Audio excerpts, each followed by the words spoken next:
Hello everyone, in this video I'm going to talk to you all about Fortnite Battle Royale's newest update. This is the Season 8 update. We got new locations that are Sunny Steps and Lazy Lagoons. We can't really talk too much about that because I'm recording this while the game is in downtime. The Pirate Cannon is a new weapon slash vehicle that was added. You can launch yourself or projectiles that'll do 100 damage to players and 50 damage to like nearby area. It doesn't say what the blast radius is, but on the outer edge of the blast radius you do 50 damage. On the direct hit you do 100. I imagine this will be very slow. You can push it around. I really don't think this will be that good. I think it'll be maybe good if you're third-partying a build fight with it. You can launch yourself. I think that's the primary use that people will have with this thing, is that they can launch themselves to travel quickly. And I think this could be a good like little burst of movement, but it isn't something that players could abuse too much. Overall, I imagine it would be pretty slow as far as like pushing it around, or like the fire rate would be quite slow. The Sneaky Snowman, the Chiller Grenade, the X-Force Stormwing, the Shopping Cart, and the All-Terrain Cart were vaulted. I agree with all of this, aside from the ATK being vaulted. I thought the ATK was just a very neutral vehicle. You could use it to travel, but it didn't really negatively impact the game in any way. People weren't just avoiding fights constantly with the ATK. People weren't like third-partying build fights or anything like that with the ATK. It was a very neutral vehicle. I would have liked to see them spawn the ATK more. It's just, it could be used for mobility, but it's not a get-out-of-jail-free card. I thought the ATK was like the perfect vehicle, but it's now gone. Planes, I'm sure you guys all know, like a lot of people hated planes, so it's nice to see those go. The Shopping Cart, it's kind of whatever. And then the Chiller Grenade and the Sneaky Snowman makes sense that they're gone since it's no longer like a winter theme. This next change is pretty interesting. It sounds like nothing, but I'll get into it. Reduce the availability of higher tiered assault rifles, so they increase the likelihood that you'll get a white or a green AR, but they decrease the likelihood that you'll get a blue, a purple, or a gold AR.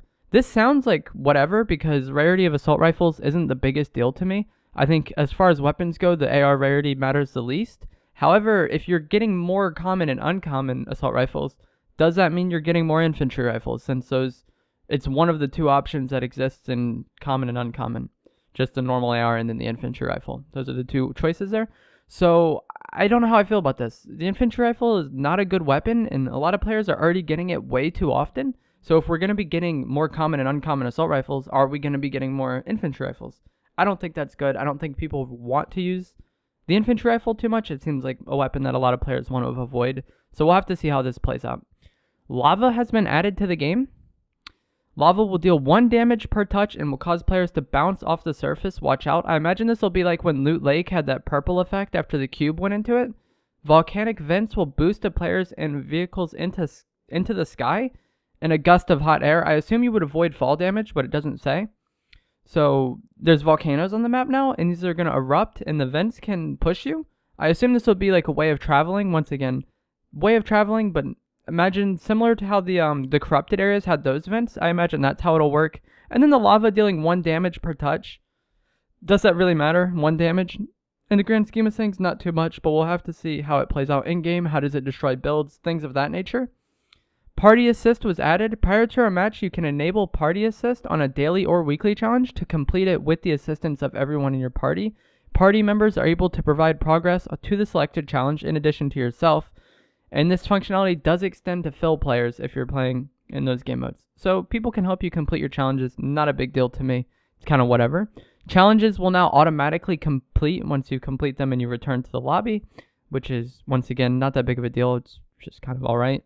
There's a lot of bug fixes and various like minor bug fixes. The one I wanted to highlight the most is it fixed aim assist to work through windows. This is something that I have been complaining about for a long time, because it's really awkward if you play on controller and you use aim assist, if you get into a fight with someone who is on the other side of the window, because that fight feels way longer, or not way longer, but like aiming in that fight feels way different than it does in other fights. So now this shouldn't matter, and you should be able to have aim assist through windows. And it really isn't about having aim assist or not having aim assist, it's about consistency. When you're used to aiming in a certain way and having aiming feel a certain way, and then it's just different because somebody's standing in a window, that's pretty frustrating. So I'm happy that they finally fixed that. It's been an issue for a long time, and that's really cool. There's of the bug fixes that I see, there's not anything that's too drastic. It seems a lot of things to do with zip lines and like other things with zip lines, but I don't think that matters too much. 50v50 has been added. Doesn't seem like there's any changes. Yeah, 50-50 seems normal. We have the close encounters limited time mode, various improvements to audio, more distinct above or below sounds, and then tune the distance at which or above or below footsteps travel to be more realistic. Improved footsteps audio timings. Yeah, but various audio fixes. You can read through these patch notes yourself. I'm not really going to go through that. Added a new shield break sound. That's interesting. Shield break is a very important thing to note because the player has 100 health or less once you break their shield. So that's it. We're going to have to learn that new shield break sound and really key in on what that means because, like I said, it's very helpful. Add a distinct perspective to the enemy glider audio tell, so hopefully it'll be more not convincing, but like it'll stand out more to where the enemy actually is. That's good. And then, like I said, there's just various other audio fixes. You'll be able to view the patch notes from the news section now, which is pretty interesting. There was visual improvements made to squad mates, names, and indicators. I don't really play with randoms too much. And then there's also world markers, which can allow players to communicate in-game with like pings similar to what Apex has, I guess. Once again, I don't play with randoms. I mostly just play with people who I'm used to playing with. I mostly do solos, but if I do play with people, it's usually people who I'm used to playing with, so this doesn't matter too much to me. And that seems to be it for this update. So we have the cannon. Doesn't seem like that big of a deal to me. As far as the gimmick items that they've added in Fortnite, this seems pretty low tier. Once again, lava is pretty weak, and then the jets sound similar to the corrupted area jets. And then we got planes vaulted. I'm actually very excited to play this update. Some people might not be happy with it and think it's kind of not much new and kind of bland. But I think it's good. I think Fortnite is in a really good spot right now ever since they added shield and HP on kill. Or not shield and HP, but shield and material on kill. I think the game has been in a good spot. And then the planes are removed. Excellent. And then this cannon they added sounds like it could be fun for some people. It sounds like it's going to be more useful as a mobility item more than like actually fighting. But we'll have to see how it plays out. I'm not someone who really complained about turrets in the past. And this just sounds like a weaker turret to me. And then we have the volcano and like what goes with that. So I'm actually very excited for this update. Let me know what you guys think of this update in the comments below. Like I said before, please do remember to give this video a like rating and subscribe if you would like to see more. I'm going to be live streaming Season 8 later on today, so make sure you turn on post notifications so you can come in my stream and we can talk about Season 8. If you guys would like to use my creator code in the item shop, it is EvolveJake, or Evolve-Jake rather. But yeah, thanks for watching. Please comment below what you think of this update.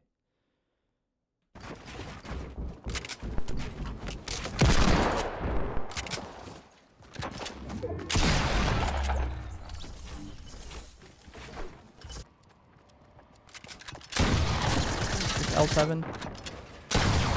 Dude, I love the dead zone changes. I feel like my shotgun shot is like way better.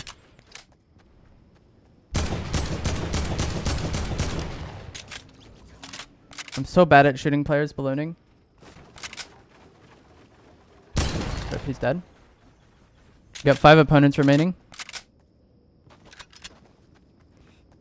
How did you mess with your dead zone? It's in keybinds. 10. I'm going to probably keep turning it down because I do have an elite controller, so my controller should be made well enough to where I could get away with like no dead zone. But we'll see. But yeah, I have it on 0.10 right now, and I'm just going to like gradually keep turning it down as I feel like it. But yeah, I turned them both down to 0.10.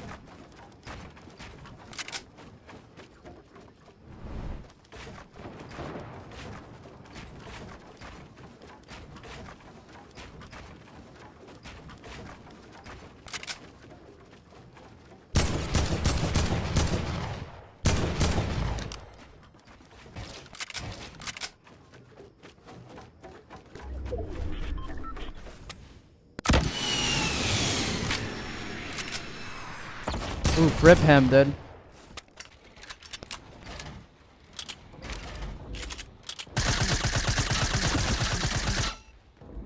Am I still doing customs? Yeah, I just had to...